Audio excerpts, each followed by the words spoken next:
இப்போ யோதாம் வந்து சின்ன பையன், அவன் தப்பி பேருங்கிற இடத்துக்கு போய் அங்கே குடியிருந்தானா. இப்படி அவன் குடியிருந்தவன் அவனுடைய கிரியைக்கு தகுந்த பலனை ஆண்டவர் கொடுக்குறாரு. சும்மா இருக்க இல்லை, சும்மா இல்லை. ஆண்டவர் வந்து அவனுக்கு கிரியைக்கு தகுந்த பலனை கொடுக்குறாரு. எப்படின்னா, இவன் எத்தனை வருஷம்தான் அரசனாக இருந்தான்னா 3 years, 3 வருஷம் மட்டும்தான் அவன் அரசனாக இருந்திருக்கிறான். அதுக்கு பிறகு அபிமெலேக்குக்கும் சீகேமின் பெரிய மனுஷருக்கும் நடுவிலே பொல்லாப்பு உண்டாக்கக்கூடிய ஆவியை ஆண்டவர் வந்து வர பண்ணாராம். அதுக்கு முன்னால் இந்த இவன் யாருன்னா இந்த யோதாம் என்கிறவன் தப்பி ஓடினான் இல்லையா, அவன் வந்து இந்த பேயர் என்கிற இடத்துக்கு ஓடி போய் அங்கே குடியிருந்தான் இல்லையா, அவன் என்ன செய்கிறான்னா இந்த சீகேமின் பெரிய மனுஷ இடத்துல வரான். வந்து அவன் சொல்கிறான், எப்படி சொல்கிறான்னா, நீங்கள் அவனை ராஜாவாக்கினது ராஜாவாக்கின செய்கை உண்மையும் உத்தமமான செய்கையாக இருந்தால் நல்லது. நீங்கள் பண்ணினது நல்லது. அதாவது நீங்கள் அவனை ராஜாவாக்கினது உண்மையும் உத்தமமான செய்கையாக இருக்குமானால் அது நல்லது. இல்லாவிட்டால் என்ன நடக்கும் என்கிறத அவன் சொல்கிறான். அபிமெலேக்கினிலிருந்து அக்கினி புறப்பட்டு சீகேம் பட்டணத்தாரையும் மில்லோவன் குடும்பத்தாரையும், இந்த மில்லோவன் குடும்பத்தாரும் அவனுக்கு சப்போர்ட் பண்ணியிருக்கிறாங்க. அவனை ராஜாவாக மாற்றுறதுக்கு இந்த சீகேம் பட்டணத்தாரும் மில்லோவன் குடும்பத்தாரும் அவனுக்கு சப்போர்ட் பண்ணியிருக்கிறாங்க. அப்போ அபிமெலேக்கிலிருந்து அக்கினி புறப்பட்டு சீகேம் பட்டணத்தாரையும் மில்லோவன் குடும்பத்தாரையும் பட்சிக்கவும், சீகேம் பட்டணத்தாரிலும் மில்லோவன் குடும்பத்தாரிலும் இருந்து அக்கினி புறப்பட்டு அபிமெலேக்கை பட்சிக்கவும் கடவுது அப்படின்னு ஒரு சாப வார்த்தை சொல்கிறான் இந்த யோதாம் என்கிற கிதியோனுடைய பையன். அதாவது நீங்கள் வந்து அவனை ராஜாவாக்கின செய்கை உண்மையும் உத்தவம்னா பரவாயில்ல, நல்லது இருக்கட்டும். ஆனால் அப்படி இல்லாமல் உண்மையும் உத்தவமான செய்கையாக இல்லாமல் இருந்தால் என்ன நடக்கும் அப்படின்னா, அபிமெலேக்கிலிருந்து அக்கினி புறப்பட்டு இந்த சீகை பட்டணத்தாரையும் மில்லோவன் குடும்பத்தாரையும் அழிக்கும். அதே போல் மில்லோவன் குடும்பத்தில் இருந்தும் அந்த சீகை பட்டணத்தால் இருந்தும் அக்கினி புறப்பட்டு யாரை அழிக்கன்னா இந்த அபிமெலேக்கை அழிக்கும். அப்படி அழிக்க கடவுது அப்படின்னு ஒரு சாப வார்த்தை சொல்லிக்கிட்டு அவன் பெயருக்கு போய் அங்கே போய் குடியிருந்தானான். இந்த மாதிரி தப்பி ஓடி, யாருக்கு அபிமெலேக்குக்கு தப்பி ஓடி அவன் தப்பி அங்கே போய் அங்கே போய் குடியிருக்கிறான். இது ஒரு 3 years வரையிலும் அப்படியே இருந்தாச்சு.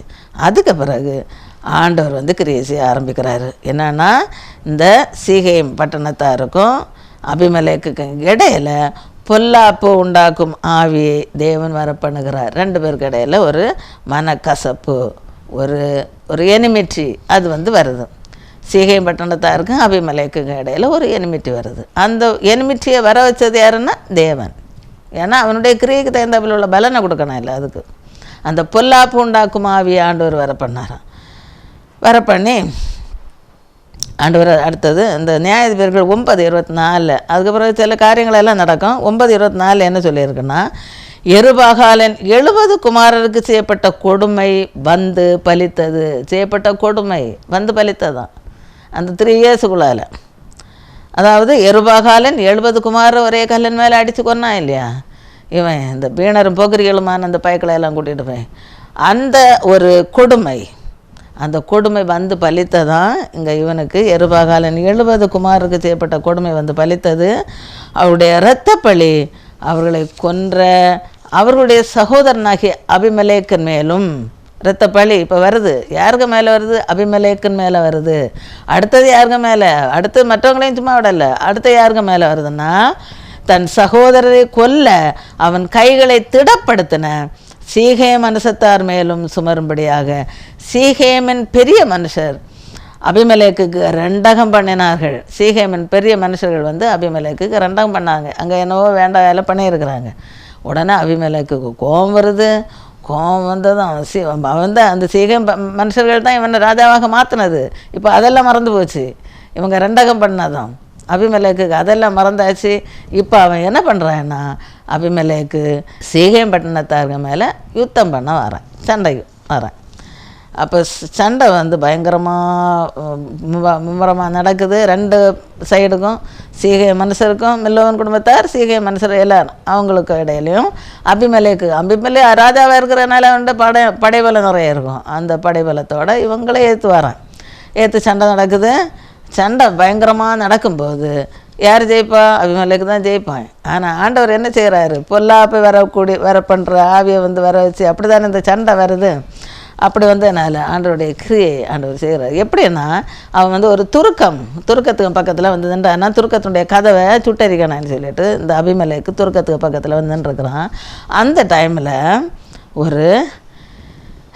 என்ன பண்ணுறான், ஒரு ஒரு பெண்ணு அவள் என்ன செய்கிறான்னா ஒரு எந்திர கல்லை கொண்டு நேரத்தின் மேலே இருந்து நேர அவன் நின்ன அந்த அவனுக்கு தலைக்கு மேலே போட்டான். கரெக்டாக அவனுக்கு தலைக்கு மேலே அந்த எந்திர கல் விழுந்தது. அவனுக்கு மண்டை உடஞ்சி அவன் அதுலேயும் சாவையில் மண்டை உடஞ்சது. சாவையில் அவன் ஒரு பொண்ணை என்ன செத்தான்னு கொன்னான்னு சொல்லிட்டு பேர் வந்துடக்கூடாது, நீ என்ன கொல்லுன்னு ஒரு வேலைக்காரன்ட்ட சொல்லுவான். அப்போ வேலைக்காரன் குத்தி கொல்லுவான். அந்த மாதிரி அந்த தலையில் மண்டை உடஞ்ச பிறகு கல் விழுந்து மண்டை உடஞ்ச பிறகு அவன் சாகலை. அவன் துடிக்க தான் கிடந்திருப்பான். அவன் பண்ண அந்த அட்டூழியத்துக்கு ஒரே கல்லின் மேலே 70 பேரை கொண்டிருக்கிறான், 70 பிரதேச. அதுக்குள்ளே பழி சும்மா விடுமா? அது என்ன செய்யுதுன்னா அவனை அந்த கல்லுனாலே அவனுக்கு மண்டை உடஞ்சி அது அவன் அந்த துருக்கத்தை பக்கத்தில் இருந்தது. மேலே அந்த ஸ்திரீ ஓடி போய் ஒரு கல்லை கொண்டு போய் அங்கே அவனுக்கு தலைக்கு நேராக போட்டால் தலையில் விழுந்தது, மண்டையை உடஞ்சிது, 2ஆக போச்சு. ஆனாலும் உயிர் போகலை, துடிச்சு கிடக்குறான். பிறகு என்ன குத்தி கொல்லு அப்படின்னு சொல்லி வேலைக்காரன்ட்ட சொல்லி அவன் குத்துவான் கொல்லுவான்.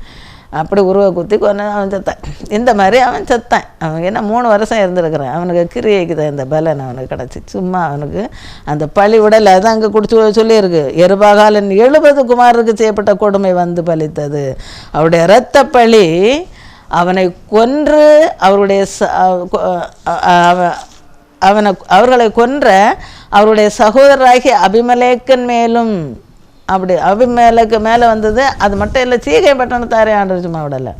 தன் சகோதரை கொல்ல அவன் கைகளை திடப்படுத்தின அவனுக்கு சப்போர்ட் பண்ணது இந்த சீகை பட்டணத்தார், மில்லோவின் குடும்பத்தார்.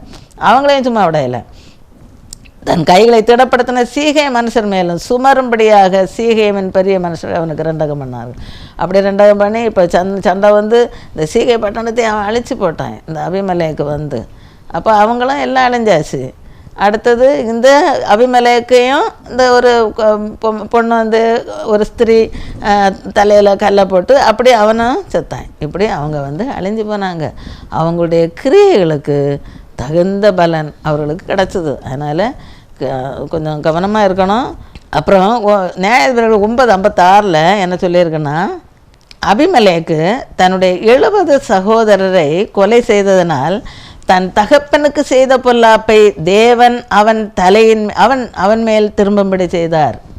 அதாவது தகப்பனுக்கு செய்த பொல்லாப்பு 70 பிள்ளைகளை, கிதியோனுக்குள்ள பிள்ளைகள் 70 பேரை கொண்டு போட்டான். அப்போ தகப்பனுக்கு செய்த அந்த பொல்லாப்பு ஆண்டவர் அவனுக்கு தலைக்கு மேலே திரும்பும்படி செய்தாராம்.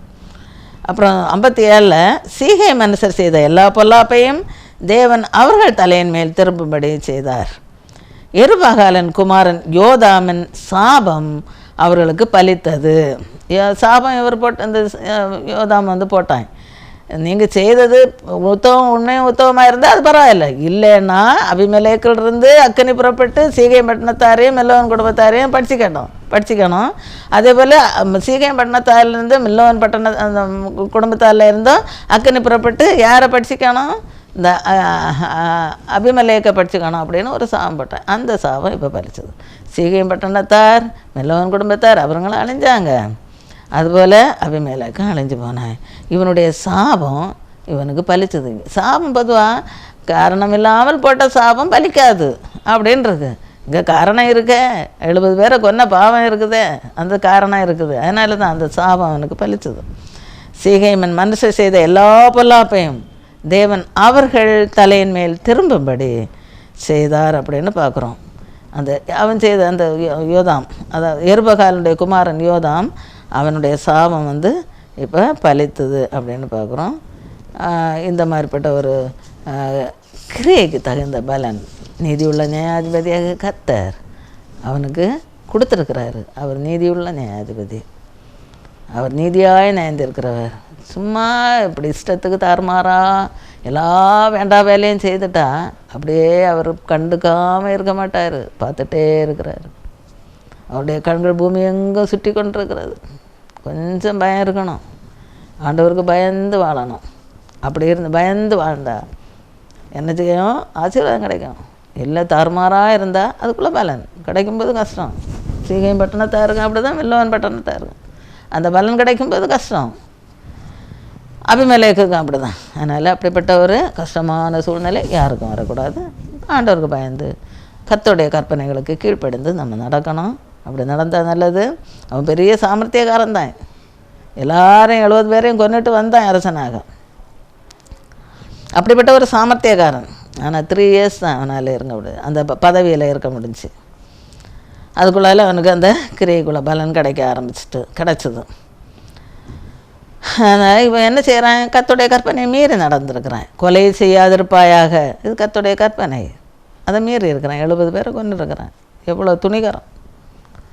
அந்த தன்னுடைய தகப்பனுக்கு செய்த துரோகம், அந்த மாதிரிப்பட்ட அந்த துரோக வேலை செய்ததற்குள்ள பலன் அவனுக்கு கிடச்சிது. கட்டளையை மீறி இருக்கிறான். அது மட்டும் இல்லை, சாபமும் அவனுக்கு ஏற்கனவே யோதாம் போட்ட சாபமாக இருக்குது. இந்த 2 சேர்த்து அவனை இப்போ அழிச்சுதான்.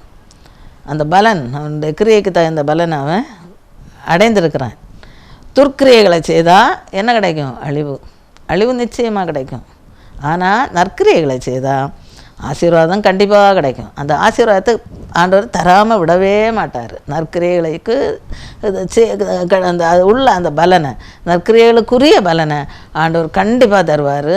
அதை நம்ம பெற்றுட்டு தான் போவோம். அதனால் நற்கிரியைகளை செய்கிறவர்களாக நம்ம இருக்கணும். இந்த நற்கிரியைகளை செய்த ஒரு அரசன் ஆசா. இந்த அபிமெலேக்குங்கிற அரசன் துர்க்கிரியை செய்தவன். ஆசா என்கிற ராஜா யூதாவை ஆண்ட ராஜா. அவன் நற்கிரைகளை செய்தான். ஆண்டவர் பிரியமான பிள்ளையாக இருந்தான். ஆண்டவர் பிரியமானது செய்தான். அவன் தன்னுடைய கஷ்டத்தில் கடவுளை நோக்கி விண்ணப்பம் பண்ணினான். கர்த்தரை நோக்கி விண்ணப்பம் பண்ணி ஆண்டவரிடத்தில் பாதுகாப்பை அவன் கேட்டு பெற்றுக்கொண்டான். அதாவது எத்தியோப்பியருங்கிற ஒரு குரூப்பு இவனை பயங்கரமாக நிறைய பேர் கூடி இவனுக்கு எகென்ஸ்டாக சண்டைக்கு வருவாங்க. இவன் அப்போ ஆண்டவரே பலனுள்ளவனுக்காகலும் பலனற்றவனுக்காகலும் உதவி செய்கிறது உமக்கு லேசான காரியம். நம்பி சார்ந்து இந்த ஏராளமான கூட்டத்துக்கு எதிராக நாங்கள் வந்திருக்கிறோம். நீ தான் எங்களை காப்பாற்றணும், நீரே என் தேவன் அப்படின்னு விண்ணப்பம் பண்ணுவேன். அந்த மனுஷன் உண்மை மேற்கொள்ள விடாதே, அந்த சத்ரு அதாவது அந்த எத்தியோப்பியர்கள் எங்களை மேற்கொள்ள விடாதே, எங்களை அவன் மேற்கொண்டான்னா அது உண்மை மேற்கொண்டது போல். அதனால் மனுஷன் உண்மை மேற்கொள்ள விடாதேன்னு ப்ரேயர் பயங்கரமாக பண்ணுறான். பண்ணிவிட்டு அவன் யுத்தத்துக்கு போவான். ஆண்டவர் பயங்கரமான வெற்றியை கொடுப்பார், நல்ல வெற்றியை கொடுப்பார். ஏன்னா அவன் ஆண்டவருக்கு பிரியமானபடி அவன் இருக்கிறான்.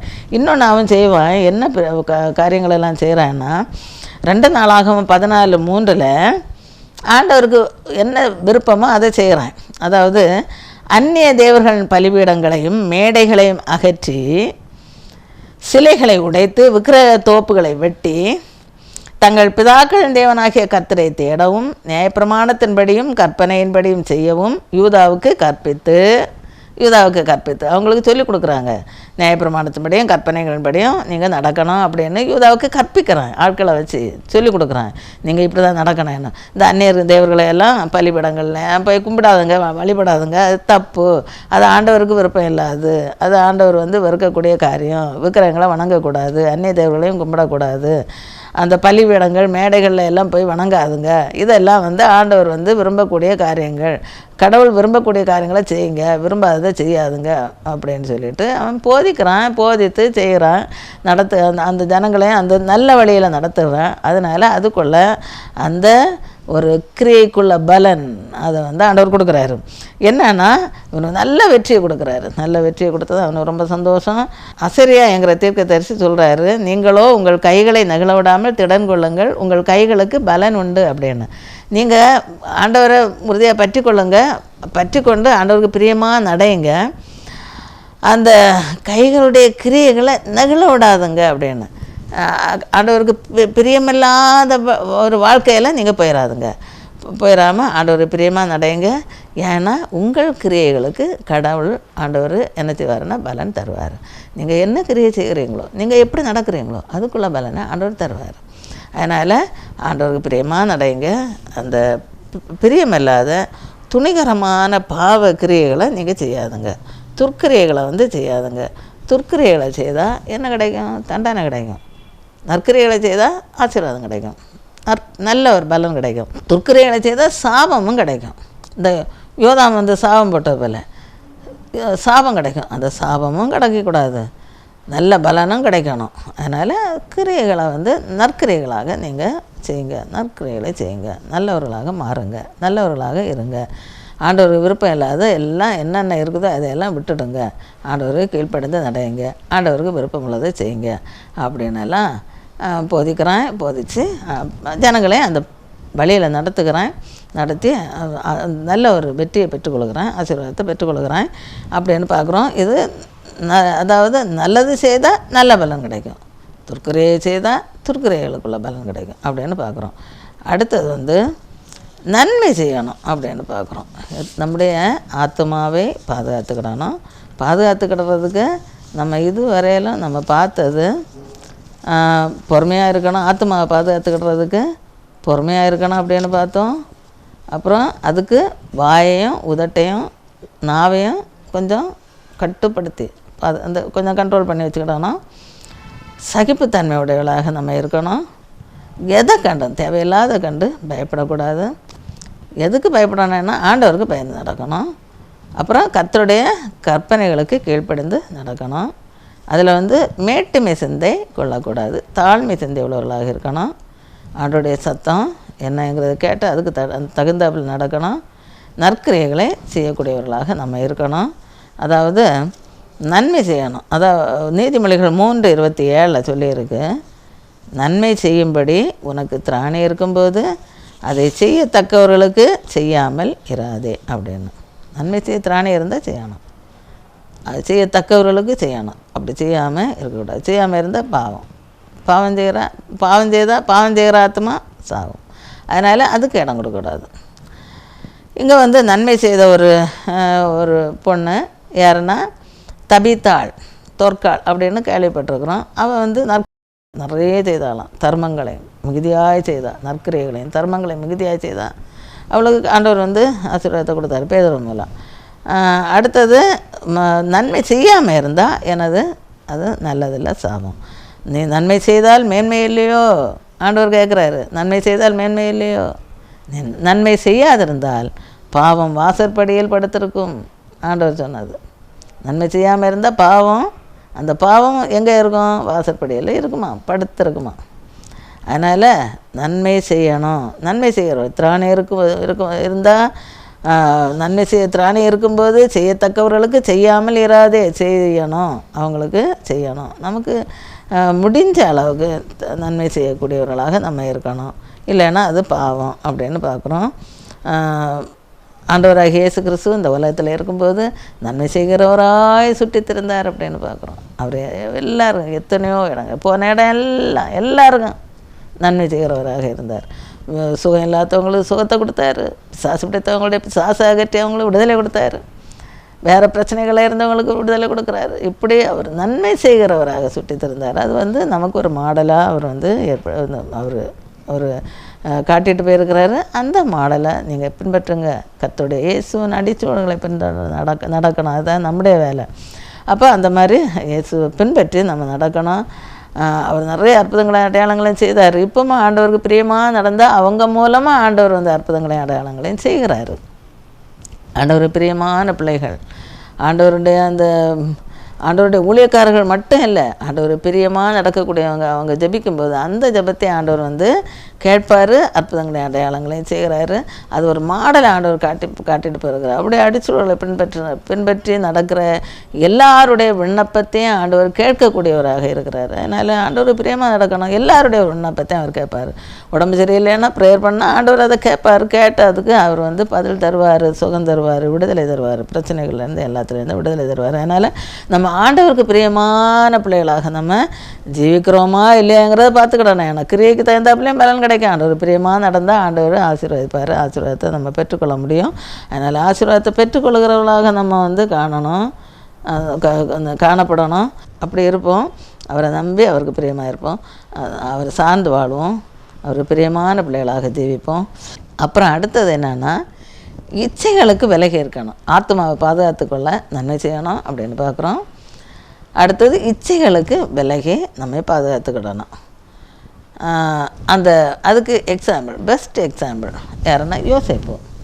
அவருடைய வாழ்க்கையில் அவர் சோதனையிலையும் அவர் என்ன செய்கிறாருன்னா, அந்த சாத்தானுடைய அந்த சதி வலையில் அவர் விழாமல் அந்த இச்சைகளுக்கு விலக்கி தன்னை பாதுகாத்து கொண்டார்.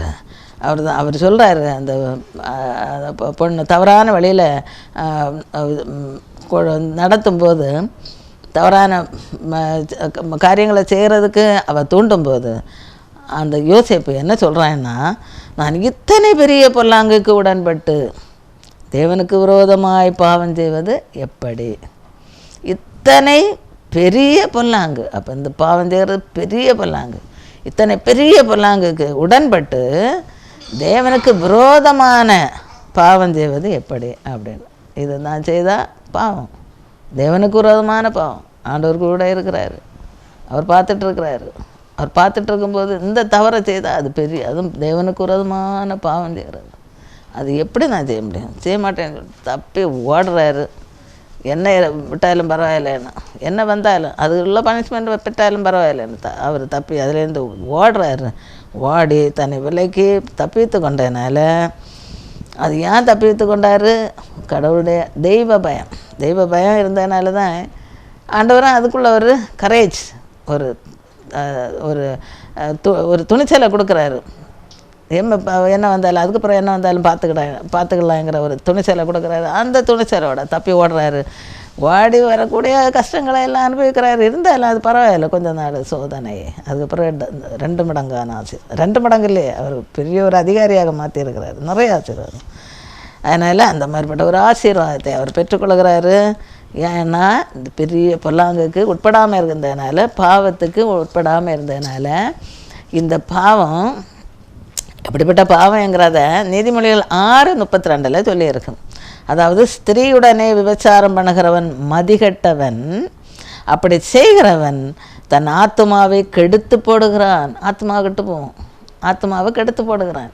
அந்த விபச்சாரம் பண்ணுற பாவம் தன்னுடைய ஆத்மாவை கெடுத்து போடங்கிறது யோசேப்பு தெரிஞ்சதுனால தப்பி ஓடிட்டான், ஆத்மாவை பாதுகாத்துக்கிட்டான். ஸ்திரீயுடனே விபச்சாரம் பண்ணுகிறவன் மதிகட்டவன், அந்த ஃபூலிஷ் ஃபெல்லோ, அவன் தான் இந்த மாதிரிப்பட்ட காரியங்களை செய்வான். மதிகட்டவன், புத்தி இல்லாதவன், அறிவில்லாதவன், முட்டாள், அவன் தான் இந்த மாதிரிப்பட்ட காரியங்களை செய்வான். மதிகட்டவன், அப்படி செய்கிறவன் தன் ஆத்மாவை கெடுத்து போடுகிறான். அப்படி செய்தால் அவனுடைய ஆத்மா போச்சு, அவ்வளோதான், நரகம் இழுத்துட்டு போயிடும் சாத்தான். அப்படி ஆத்மாவை அவன் கெடுத்து போடுகிறான். அவனுக்கு என்ன பலனா? வாதையும் லட்சியையும் அடைவான். வாதையும் லட்சியையும் அடைவான். அவன் நிந்தை ஒழியாது, அவனுடைய நிந்தை ஒழியாது. அதனால் இந்த பாவம் பயங்கரமான கொடிய பாவம்.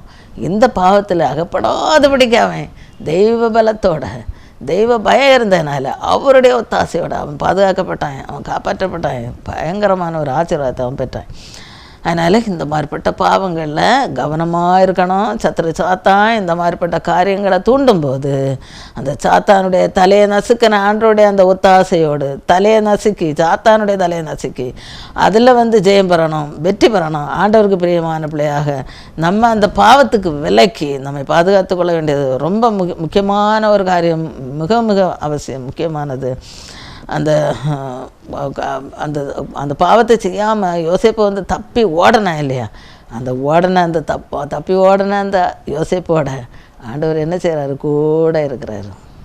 அவர் கூட இருந்து அவனுக்கு பிறகு வரக்கூடிய சோதனையை அவன் தாங்கி கொள்ளக்கூடிய பலனை கொடுத்து அவனை பாதுகாத்து நடத்தி உயர்ந்த ஒரு ஸ்தானத்தில் கொண்டு வச்சார். அதனால் அசுத்தத்துக்கு இடம் கொடுக்காம அதுக்கு அஞ்சு என்ன செய்யணும்னா பயந்து ஓடிடணும். நம்மை பாதுகாத்து கொள்ள வேண்டியது ரொம்ப அவசியம். அப்போ தான் ஆசீர்வாதத்தை நம்ம பெற்றுக்கொள்ள முடியும். நம்ம ஆசீர்வாதத்தை பெற்றுக்கொள்கிறவர்களாக ஓடணும். நம்முடைய ஓட்டத்தில், நம்முடைய பாதையில் ஆசீர்வாதத்தை பெற்றுக்கொள்ளக்கூடியவர்களாக நம்ம ஓடணும். பரிசுத்த சிந்தையோடு பரிசுத்த நடத்தை உள்ளவர்களாக நம்ம வாழ நம்ம அர்ப்பணிக்கணும். எந்த அசுத்தங்களும் நம்ம பக்கத்தில் நெருங்க விடாதபடிக்கு நம்மை நாம் பாதுகாத்து கொள்ள வேண்டியது நம்முடைய கடமை. அது நம்மகிட்ட தான் இருக்குது. நமக்கு தான் அந்த அதிகாரத்தை ஆண்டவர் கொடுத்துருக்குறாரு, வேறு யார்கிட்டையும் கொடுக்கல. அந்த அதிகாரத்தை எல்லாவற்றையும் ஆண்டு கொள்ளும்படியான அதிகாரம், அந்த அதிகாரத்தை ஆண்டவர் நமக்கு தந்திருக்கிறாரு. அந்த அதிகாரத்தை பயன்படுத்தி இந்த சத்துருடைய தலையை நசுக்கி இந்த சத்துருடைய எல்லா சதி திட்டங்களையும் அதையெல்லாம் விலைக்கு போட்டு ஆண்டவருடைய ஒத்தாசையோடு ஜெயம் பெறணும். ஆண்டவர் பிரியமான பிள்ளைகளாக நம்ம வாழணும். பரிசுத்த சிந்தையோடு பரிசுத்த நடத்தையோடு பரிசுத்த வாழ்க்கை வாழ நம்ம அர்ப்பணித்து வாழணும். அதுக்கு ஆண்டவர் தாமே நமக்கு உதவி செய்வாராக. ஆமீன். ஒரு ஜெபம் செய்யலாம். எங்களை இம்மட்டுமாக பாதுகாத்து வழிநடத்தின எங்கள் அன்புள்ள கர்த்தாவே, இவ்வளோ நேரம் ஆண்டவரே உம்முடைய சத்தியத்தை நாங்கள் கேட்க அறிந்து கொள்ள நீர் எங்களுக்கு உதவி செய்தீர். உம்முடைய சத்தியத்தை உம்முடைய வார்த்தைகள் மூலம் ஆண்டவரே நீர் தெரியப்படுத்தினீர். உம்முடைய வார்த்தைகளை கேட்ட ஒவ்வொருத்தரும் ஆண்டவரே உமக்கு பயந்து வாழணும். உம்முடைய ஆசீர்வாதத்தை பெற்றுக்கொள்கிறவர்களாக அவங்க தங்களுடைய வாழ்க்கையை ஓட்டணும். அதுக்கு நீர் தான் உதவி செய்யணும். மாம்ச இச்சைக்கு இடம் கொடாதபடிக்கு ஆண்டவரே அந்த இச்சைகளை மேற்கொள்ளக்கூடிய அந்த சக்தியை ஒவ்வொருத்தரும் பெற்றுக்கொள்ளத்தக்கதாக நீர் கிருபை செய்ய வேண்டுமாறு இயேசு நாமத்தினால வேண்டுகொள்கிறோம். எங்கள் தேவனே இன்னும் ஆண்டவரே நல்ல கேரக்டர்ஸை பொறுமையாக இருக்க, தாழ்மையுள்ளவர்களாக இருக்க, அன்புள்ளவர்களாக இருக்க, அமைதி உள்ளவர்களாக இருக்க, வாய் அடக்கம் உள்ளவர்களாக இருக்க, நாவனால எதையும் தார்மாராக பேசாமல் இருக்க ஆண்டவரே எங்களுக்கு நீர் உதவி செய்ய வேண்டுமாறு வேண்டுகிறோம். கர்த்தாவே உமக்கு பயந்து உம்முடைய கற்பனைகளுக்கு கீழ்ப்படிந்து நடக்கக்கூடிய அந்த பாக்கியத்தை நீர் எங்களை எல்லாருக்கும் தாருங்க. ஆண்டவரே உம்முடைய ஆசீர்வாதத்தை எல்லாரும் பெற்றுக்கொள்ள, எல்லா பாவ சாப கட்டுகள் இருந்து எல்லாரும் விடுதலையாக நீர் கிருபை செய்ய வேண்டுமாறு இயேசு நாமத்தினால் வேண்டுகிறோம். தாழ்த்தி அர்ப்பணிக்கிறோம். நீரே நடத்துங்க. குற்றங்குறை ஆவற்றை மன்னி மீட்பு மூலம் ஜெபங்கள் அன்பு நிறைந்த பரமபிதாவே. ஆமென்.